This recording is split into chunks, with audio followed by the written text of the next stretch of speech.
Magandang araw po sa inyong lahat mga kababayan at welcome back dito po sa ating munting channel Pinas News Review, kung saan re-reviewin po natin ang mga mahalagang balita dito sa Pilipinas. Mga simpleng komento sa mga issue dito sa Pinas. At ito nga mga kababayan, kapapasok lang matindi dito.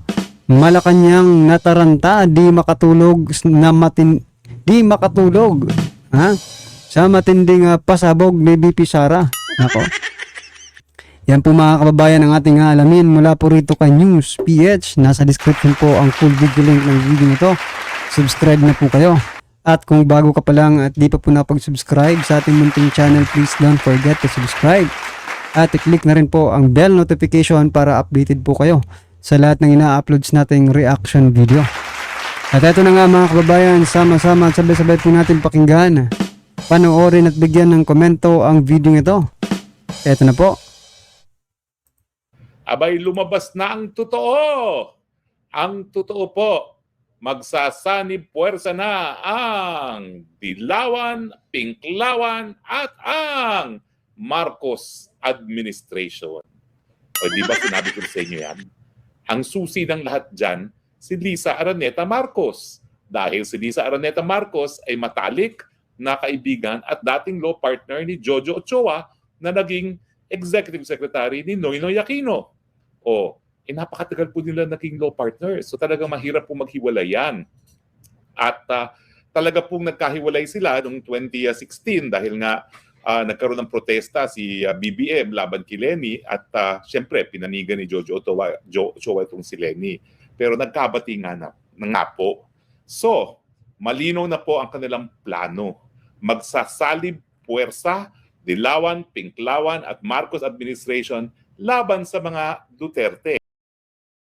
Ang ano nga dyan, ang sagot dyan, ano naman ngayon? Diba? Ano ngayon kung magsanib pwersa kayong lahat? Diba? Kahit ang magsanib pwersa kayo, kung ang gusto ng taong bayan ng mga Duterte, wala rin naman kayong magagawa, diba? Sagot siyempre ito doon sa sinabi ng nanay ni VP Sara na 3 Duterte ang tatakbo. Siyempre, nayanig po silang lahat. Ang balita ko dyan sa Malacanang, sa politikal, gabi-gabi sila nag-meeting dahil talagang hindi nila maintindihan kung anong gagawin na ngayong 3 Duterte ang tatakbo sa Senado. Ano ba ibig sabihin kasi ng 3 Duterte? Tanggapin natin, magpaplano po sila na i-impeach itong si Inday Sara matapos siguro itong kanilang gusto mangyari na mag-charter change. Inuuna lang nila yung charter change. Walang kaduda-duda, sa Kamara minumero. Pero sa Senado, ibang usapan yan. Meron pong 12 na maiiwan dyan. Yung 12 yon, napakadami namang kinampanya ni Inday Sara nung huling eleksyon. Nandyan pa yung bloke ng ni Zubiri. 7 po sila, 5 lang maiiwan. So 5 na yan. Meron pa tayong 3 PDP dyan, 8 na, no? So, tapos, kung magkakaroon pa ng 3 Duterte, di 11 na. Wala na po silang numero para tanggalin si Inday Sara Duterte bilang Vice President. So, tuloy-tuloy na talaga ang bakbakan hanggang 2028 pag-eleksyon na. Now, paano naman nangyari na yung talagang mga nagsalita na mga matitindi laban kay PBBM, sila pa ngayon ang makikipagkampihan kay PBBM. Yan pong nagpapakita na bagamat ang mga Pinklawan at Dilawan, mga self-righteous po yan.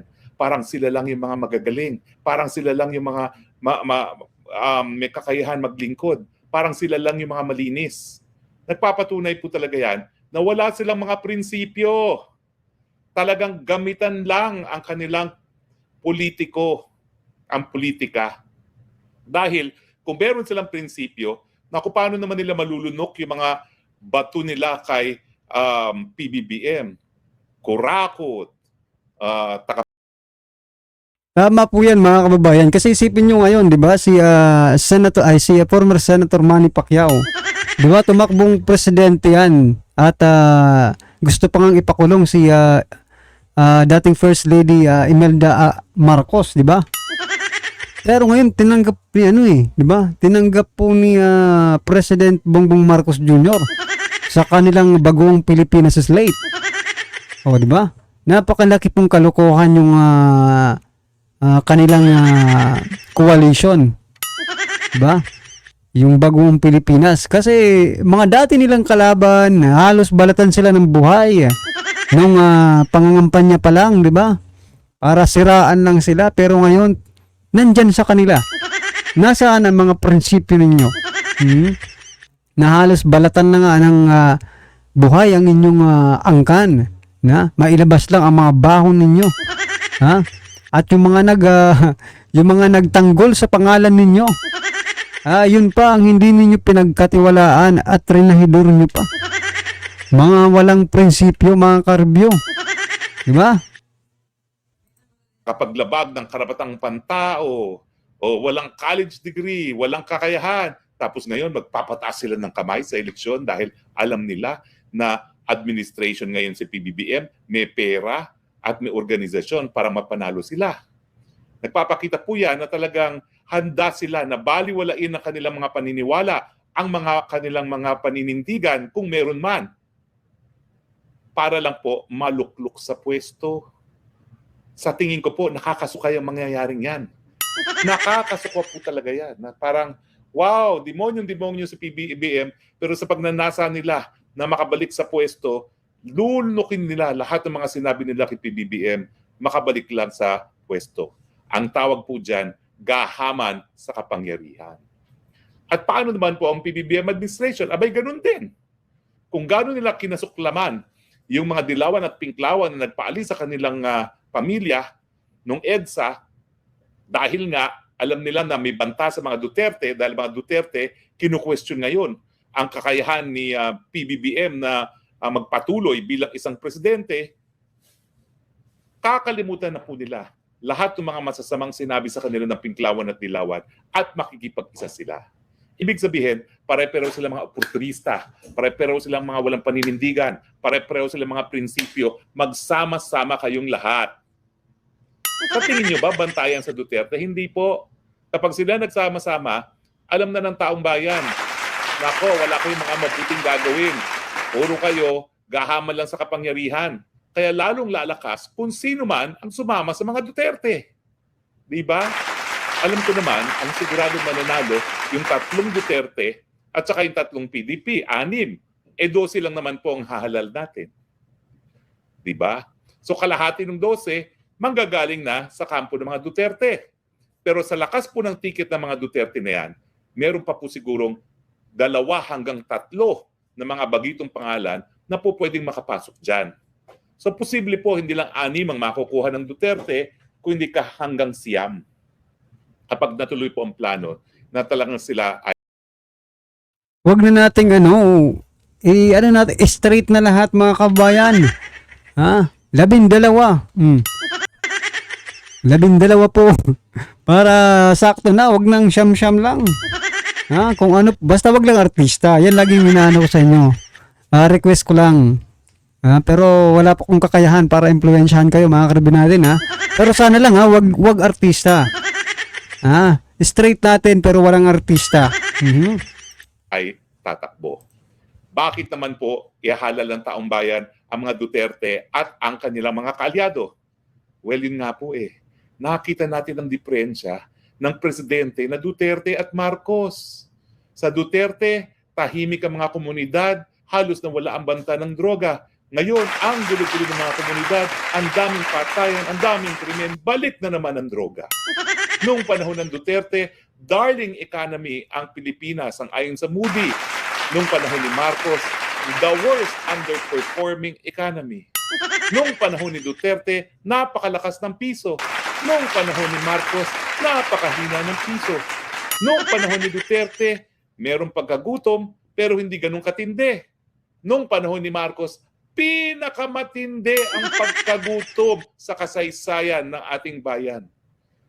Noong panahon ni Duterte, minumura at hinahamon at sasabihin papatayan ng mga hoarders ng mga bigas. Noong panahon ni Marcos, lantaran ng hoarding, lantaran ng smuggling dahilan para tumaas ang presyo ng bigas. At huwag nating kalimutan, noong panahon ni Duterte, hindi siya nangako ng 20 pesos kada kilo ng bigas. At noong panahon ni Marcos, nangako siya ng 20 pesos kada kilong bigas. So yan mga kababayan, bukod pa sa sinabing 20 pesos na kilong bigas, pagagandahin daw yung agrikultura. Diba? Agrikultura. Diba? Kasi gusto, diba siya pa nga po yung sa,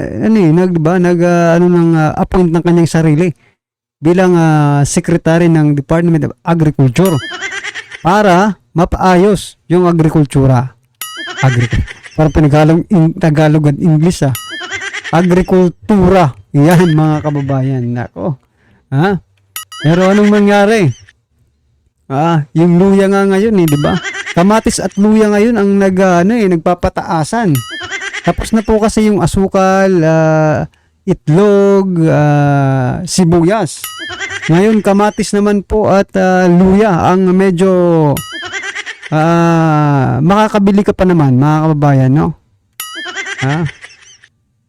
Diba? Well, anyway, ano masasabi niyo doon sa comparison between